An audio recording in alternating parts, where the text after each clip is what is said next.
నుంచి ఇవ్వబోతున్నాం. ఏది ఏమైనప్పటికీ ఈ యొక్క కుటుంబానికి న్యాయం జరిగేంత వరకు మేము పోరాటం చేస్తాం. అదేవిధంగా గ్రామ బహిష్కరణకు గురైనటువంటి ఈ మాలపల్లి ఒక్కటే కాదు బహిష్కరించబడింది. ఆ బహిష్కరణ ఆంధ్ర, తెలంగాణలో, తెలుగు రాష్ట్రాల్లో ప్రతి మాలపల్లిని బహిష్కరించినట్టే భావిస్తున్నారు. ప్రతి మాలపల్లి ఈ విషయంలో లేచి నిలబడేంత వరకు అవసరమైతే రాష్ట్రం మొత్తం తిరిగి నిద్రలేపి దీన్ని ఇంకొక చోట బహిష్కరణ అనే మాట ఎవరైనా అనకుండా ఉండడానికి రాజ్యాంగం యొక్క విలువలను ప్రతి గ్రామంలో తెలియచేస్తాం. గ్రామాల్లో ఉన్నటువంటి ప్రతి ఒక్క కమ్యూనిటీని అందరం ఒకటైన విధంగా ఆర్టికల్ 17ని గవర్నమెంట్ ఇంప్లిమెంట్ చేస్తుందా, లేదంటే సుప్రీంకోర్టు ద్వారా మేము ఇంప్లిమెంట్ చేయించాలో ఆలోచించుకున్న ప్రభుత్వానికి అల్టిమేటం జారీ చేస్తున్నాం. ముఖ్యమంత్రి చంద్రబాబు నాయుడు గారు, మీరు ఒక్కసారి ఆలోచించండి. ఇక్కడ న్యాయం జరిగిందో లేదో, లేదు ఈ రోజు కూడా మేము చెప్పిన తర్వాత కూడా మీరు ఆలోచించలేదంటే మీరు కూడా కుల వివక్ష పాటిస్తున్నట్టే. మీరు చంద్రబాబు నాయుడు అవుతారు కానీ చంద్రబాబు మాదిగ అవ్వలేరు. నేను పెద్ద మాదిగ అవుతానంటే ఇదేనా? నేను పెద్ద మాదిగ అవుతానని చెప్పేసి మాలపల్లిని విలేయించడం నువ్వు చేసే పని. ఇది నీకు న్యాయమా చంద్రబాబు నాయుడు గారు? దేశమంతా గగ్గోలెత్తి మొత్తం రాష్ట్రం అంతా అల్లకల్లోలం అయిపోయి పిఠాపురంలో మల్లాం గ్రామంలో గ్రామ బహిష్కరణ జరిగిందని గోలగోల జరిగితే కనీసం నోరెత్తి మాట్లాడడానికి, పత్రికాముఖంగా ఖండించడానికి నీకు కానీ, సకల శాఖ మంత్రి అయిన నీ కొడుకు కానీ, ఇక్కడ ప్రజాప్రతినిధి అయినటువంటి పవన్ కళ్యాణ్ గారు కానీ, ఉప ముఖ్యమంత్రి కానీ ఒక్కరికి కూడా లేకుండా చేసింది. కానీ పవన్ కళ్యాణ్ గారు ఒక మాట నిలబెట్టుకున్నారు. ఏంటంటే, నన్ను గెలిపించండి, పిఠాపురం వైపు భారతదేశం మొత్తం చూసేలా చేస్తానన్నాడు. భారతదేశం మొత్తంలో ఈ ఎలక్షన్స్ అయిపోయిన తర్వాత మొట్టమొదటిసారి వెలివేత జరిగింది పిఠాపురం వైపే. సుప్రీంకోర్టులో కేసు ద్వారా భారతదేశం మొత్తం ఈ వైపు చూస్తుంది. పవన్ కళ్యాణ్ గారు, మీరు మంచి చేసుకున్నారు, చెడు చేసుకున్నారు, కానీ మీరన్న మాటను మాత్రం ఈ రకంగా నిలబించుకుంటున్నారు. నా పేరు doctor Dasari Chennakesavulu, Republican party of India, Bhimarao Ambedkar party రాష్ట్ర అధ్యక్షుడిని. ముఖ్యంగా మల్లాం గ్రామంలో జరిగిన గ్రామ బహిష్కరణ విషయంలో మొట్టమొదటిసారి స్పందించి అధికారులు ఎవరో పట్టించుకోకపోగా, కనీసం ప్రజాప్రతినిధులు పట్టించుకోకపోగా, ఎటువంటి దిక్కుతోచని పరిస్థితుల్లో సుప్రీంకోర్టును ఆశ్రయించడం జరిగింది.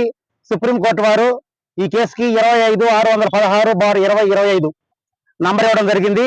ఈ కేసులో ప్రధాన ముద్దాయిగా కొణిదెల పవన్ కళ్యాణ్ గారు, ఉప ముఖ్యమంత్రి, ఆంధ్రప్రదేశ్ రాష్ట్రం, పిఠాపురం ఎమ్మెల్యే గారు, అదేవిధంగా షణ్మోహన్ సగిలి కలెక్టర్ గారు, అదేవిధంగా ఆర్డీఓ గారు, మల్లిబాబు గారు, శ్రీనివాసరావు గారు, సిఐ గారు, ఎస్ఐ గారు, ఎవరైతే చట్టాన్ని ఉల్లంఘించే వాళ్ళందరిపై సుప్రీంకోర్టులో కేసు ఫైల్ చేయడం జరిగింది. ఎందుకు వెళ్లాల్సి వచ్చిందంటే, ఒక గ్రామ బహిష్కరణ కులం పేరుతో జరిగినప్పుడు ఆర్టికల్ నంబర్ 17ని వైలేట్ చేసినందుకు గాను వాళ్ళపైన చట్టపరంగా చర్యలు తీసుకున్న తర్వాత మాత్రమే ఎటువంటి రాజీ కానీ ఏవైనా చేయాల్సిన బాధ్యత ఉంది.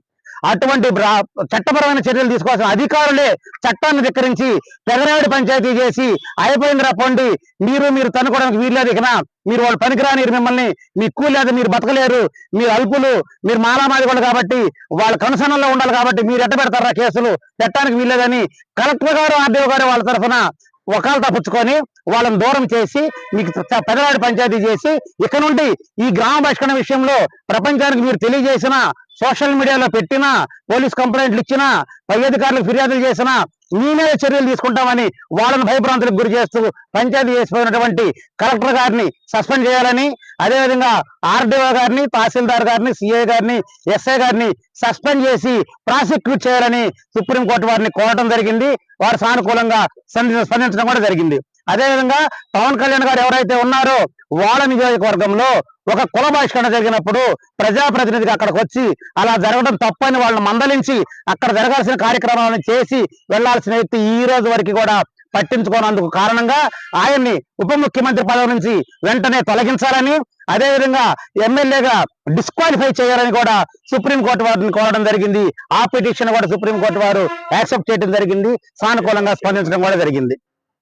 అదేవిధంగా ఆ కుటుంబానికి ఈ రోజు కూడా ఇప్పటికి ఆంధ్రప్రదేశ్ లో ఎవరు చనిపోయినా సరే చంద్రబాబు నాయుడు గారు లేదా లోకేష్ బాబు గారు లేదా పవన్ కళ్యాణ్ గారు వెళ్లి 10 లక్షలు, 50 లక్షలు, కోటి రూపాయలు వాళ్ళ సొంత జేబులో డబ్బులు ఇచ్చేస్తా ఉన్నారు.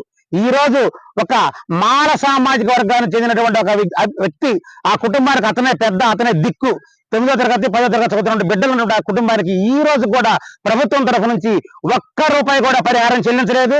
కరెంట్ షాక్ కొట్టి చనిపోతే ఎఫ్ఐఆర్ కనుక నమోదు చేస్తే 2,50,000 కరెంట్ డిపార్ట్మెంట్ వాళ్ళు ఇస్తారు, అది రాలేదు.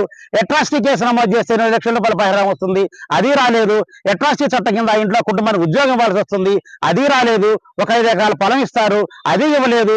ఇవన్నీ జిల్లా కలెక్టర్ పవన్ కళ్యాణ్ ఉప ముఖ్యమంత్రి గారు కూర్చుంటే 5 నిమిషాల్లో ఆ కుటుంబానికి చేర్చవచ్చు. ఈ రోజు కూడా చేర్చలేదు అంటే వాళ్ళు కుల వివక్ష పాటిస్తున్నారు. కలెక్టర్ గారు, ఆర్డీఓ గారు, పవన్ కళ్యాణ్ గారు కుల వివక్ష పాటిస్తున్నారు. చంద్రబాబు నాయుడు గారి సూటి ప్రశ్న, మీరు కుల వివక్షను సమర్థిస్తున్నారా? సమర్థిస్తుంటేనే దీన్ని చూస్తూ ఊరుకున్నట్టు మేము భావిస్తున్నాం. సకల శాఖల మంత్రి అయినటువంటి చంద్రబాబు నాయుడు కోరుకైనటువంటి లోకేష్ బాబు గారు కూడా కుల వివక్షను మీరు సమర్థిస్తున్నారా? సమర్థిస్తున్నారని మేము భావించాల్సి వస్తుంది. ఇమీడియట్ గా పవన్ కళ్యాణ్ గారిని మంత్రివర్గం నుంచి తప్పించండి. అదేవిధంగా ఎమ్మెల్యేగా డిస్క్వాలిఫై చేసేలాగా స్పీకర్ గారికి మీరు సిఫారసు చేయమని చంద్రబాబు నాయుడు అడుగుతూ, నేను పెద్ద మాదిరిగానే మీకు అందరికి న్యాయం చేస్తానని చెప్పేసి డప్పు కొట్టుకున్న చంద్రబాబు పెద్ద మాదిరిగా మాలపల్లిని వెలివేయించమని చెప్పారా నీకు? పెద్ద మాదిరిగా అంటే మాలపల్లిని వెలివేయడమేనా? ఇదేనా నువ్వు చేసే న్యాయము? ఇందుకేనా ముఖ్యమంత్రిగా 165 స్థానాలు ఇచ్చి అత్యధిక మేరతో గెలిపించుకోండి. చంద్రబాబు నాయుడు గారు ఒక్కసారి గుర్తుపెట్టుకోండి, షెడ్యూల్డ్ క్యాస్ట్ వాళ్ళ కోపానికి గురైతే మీరు ఈసారి పుట్టగతులు ఉండవు. మీ పార్టీ భూస్థాపితం అవడం ఖాయం. పవన్ కళ్యాణ్ గారు ఇక జీవితంలో ఎక్కడా పోటీ చేసినా కనీసం డిపాజిట్లు కూడా సాధించడానికి స్థాయికి మీరు దిగజారిపోతున్నారు. ఇప్పటికైనా స్పందించండి. కనీసం ఒక తహసీల్దార్ గారు ఒక విపత్తు జరిగితే ఆ కుటుంబానికి తాత్కాలిక పరిహారం ఇవ్వాలి. ఆ పరిహారం కూడా ఈ రోజుకి తహసీల్దార్ గారు ఇవ్వలేదు. కనీసం కూడా ఎటువంటి పరిహారం కూడా చెల్లించకుండా చూస్తున్నాం, చేస్తున్నాం, పంపిస్తున్నాం. తహసీల్దార్ గారిని అడిగినా కూడా అదే మాట చెప్పారు. కాబట్టి తహసీల్దార్ గారు వారం రోజుల్లో మీరు స్పందించి ఆ కుటుంబానికి తక్షణ సహాయం కనుక చేయని పక్షంలో తహసీల్దార్ గారి మీద సుప్రీంకోర్టులో వేసిన కేసు కాకుండా ప్రత్యేకంగా మళ్ళీ పోలీస్ కంప్లైంట్ ఇచ్చి క్రిమినల్ యాక్షన్ కూడా ఆయన మీద మేము ముందుకు పోతామని తెలియజేస్తూ, ఎంత దూరమైన పోరాడతాం. సుప్రీంకోర్టులో బాధిత కుటుంబానికి న్యాయం జరిగేంత వరకు Republican party of India Bhimrao Ambedkar party నిలబడుతుంది, పోరాడుతుంది. 50 లక్షల రూపాయల పరిహారం వస్తుందిగా సుప్రీంకోర్టును కోరున్నాము. సుప్రీంకోర్టు సానుకూలంగా స్పందించింది. కుటుంబ పెద్దకు ఉద్యోగం వచ్చేలాగా చేస్తాం. ఇవన్నీ సాధించేంత వరకు మేము నిద్రపోమని మా జాతీయ అధ్యక్షులు వారైనటువంటి భీమరావ్ విశ్వనాథ్ అంబేద్కర్ గారు మనవడు గారు ఈ నెల 24వ తేదీ రాజమండ్రి వస్తున్నారు. ఆ సందర్భంగా ఆ కుటుంబాన్ని పరామర్శిస్తారు, ప్రజాప్రతినిధులందరినీ కూడా కలుస్తారు. ఆ కుటుంబానికి న్యాయం చేసేంత వరకు Republican party of India Bhimrao Ambedkar party support గా ఉంటుందని, సాధించి తీరుతామని, పవన్ కళ్యాణ్ గారిని డిస్క్వాలిఫై చేయవలసిందిగా త్వరలో గవర్నర్ గారిని అపాయింట్మెంట్ కావల్లో చనిపోయింది కాపు సామాజిక వర్గం చెందిన వ్యక్తి. ఎక్కడ ఉగ్రదాడుల్లో ఆయన కాపు సామాజిక వర్గం వ్యక్తి కాబట్టి జన సైనికుడు కాకపోయినప్పటికి కూడా పవన్ కళ్యాణ్ గారు వెళ్ళి పరామర్శ చేశారు, పాడి మోశారు. పార్టీ నుండి 50 లక్షల రూపాయలు ఇచ్చారు. ఇక్కడ మల్లాంలో చనిపోయింది జనసేన పార్టీ సైనికుడు, జనసేన పార్టీ కార్యకర్త, సభ్యత్వం ఉంది. మానవుడు కాబట్టి ₹1 కూడా ఇవ్వడానికి పవన్ కళ్యాణ్ చేతులు రాలేదు. ఇదే కుల వివక్ష అంటే. శ్రీకాకుళంలో చనిపోయిన వాళ్ళకి 10 లక్షలు ఇచ్చారు, అనకాపల్లిలో చనిపోయిన వాళ్ళకి 10 లక్షలు ఇచ్చారు. కానీ ఈ కుటుంబంలో విద్యుత్ షాక్తో చనిపోతే, అంటే ఇది కూడా విపత్తే కదా, ఈ విపత్తు ద్వారా చనిపోతే ₹1 కూడా ఇవ్వకపోగా ఆ కుటుంబం అది ఎవరైతే పనిచేస్తే చనిపోయాడో వాళ్ళు 2,75,000 ఇస్తామని 75,000 ఇచ్చిన తర్వాత ఈ 2 లక్షలు మీరు ఇవ్వాల్సిన అవసరం ఏముంది, ఇస్తే మేము ఒప్పుకోమని చెప్పేసి అదే జన సైనికులు ఇవ్వకుండా అడ్డుకున్న సంఘటన అది. కాబట్టి కుల వివక్ష ఎంత దుర్మార్గంగా ఉందో పవన్ కళ్యాణ్ మైండ్ నిండా కుల వివక్షే ఉంది. అలా దాని గురించి మీడియా అడిగినప్పుడు కూడా దాన్ని దాటేస్తారు. 16వ తేదీ ఘటన జరిగింది. 24వ తేదీ ఆయన పరామర్శకు వచ్చాడు. 24వ తేదీ ఆయన పిఠాపురంలో పర్యటనకు వచ్చాడు. ఆయన పర్యటనకు వచ్చినప్పుడు పరామర్శించాలి అనేటువంటి ఆలోచనకి ఎందుకు రాలేదంటే, చచ్చిపోయింది కాపు కాదు కాబట్టి, చనిపోయింది మాలోడు కాబట్టి నేను రానంటే రాని మనసులో భీష్మించుకొని కూర్చున్నాడు. కలెక్టర్ గారితో, ఆర్డీఓ గారితో పెదరాయుడు పంచాయతీ, కాపు పంచాయతీ, రచ్చబండ పంచాయతీ చేయించింది కూడా పవన్ కళ్యాణ్ గారు కాబట్టి పవన్ కళ్యాణ్ గారికి మనసు నిండా కుల వివక్ష ఉంది. ఆయన కుల వివక్షతోటి కులం, మతం ఈ 2 రంగులు పూసుకొని మనసు నిండా కులం పెట్టుకొని ఆయన బ్రతుకుతున్నాడు. పైకి మాత్రం నేను సనాతనవాదిని, నేను సంస్కారవాదిని అని చెప్తా ఉంటాడు. పవన్ కళ్యాణ్ కులవాది. ప్రియమైన మిత్రులారా, గత కొన్ని రోజుల క్రితం పిఠాపురం నియోజకవర్గం మల్లం గ్రామంలోని పల్లం సురేష్ అనే వ్యక్తి ఒక ఎలక్ట్రికల్ షాక్ తో మృతి చెందితే,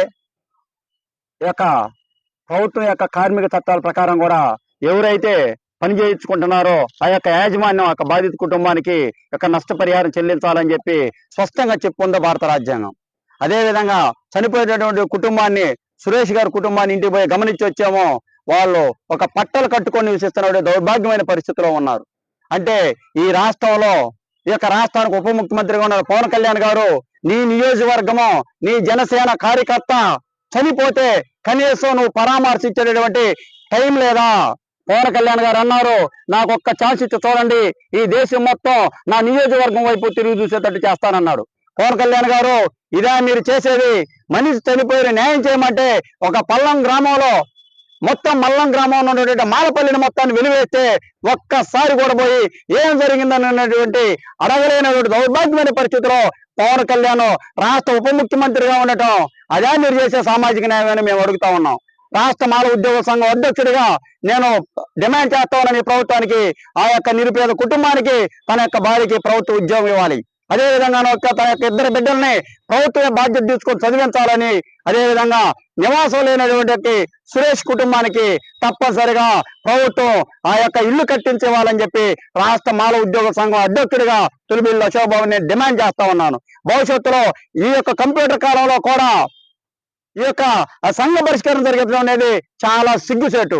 భారత రాజ్యాంగాన్ని అమలు చేయాల్సిన టైంలో మన వాళ్ళు ఇక్కడ అమలు అవుతూ ఉంటే పవన్ కళ్యాణ్ గారు సామాజిక న్యాయం నువ్వు చేసేది ఇదా అని చెప్పి మరొకసారి గుర్తు చేసుకుంటూ, చంద్రబాబు నాయుడు గారు కూడా బాధిత కుటుంబానికి వెంటనే న్యాయం జరగకపోయినట్టే భవిష్యత్తులో మా యొక్క కోర్టుల ద్వారా కానీ న్యాయస్థానాల ద్వారా కానీ ఆ కుటుంబానికి న్యాయం చేసే వరకు మేము పోరాడతామని చెప్పి తెలియజేస్తున్నాం. Thank you.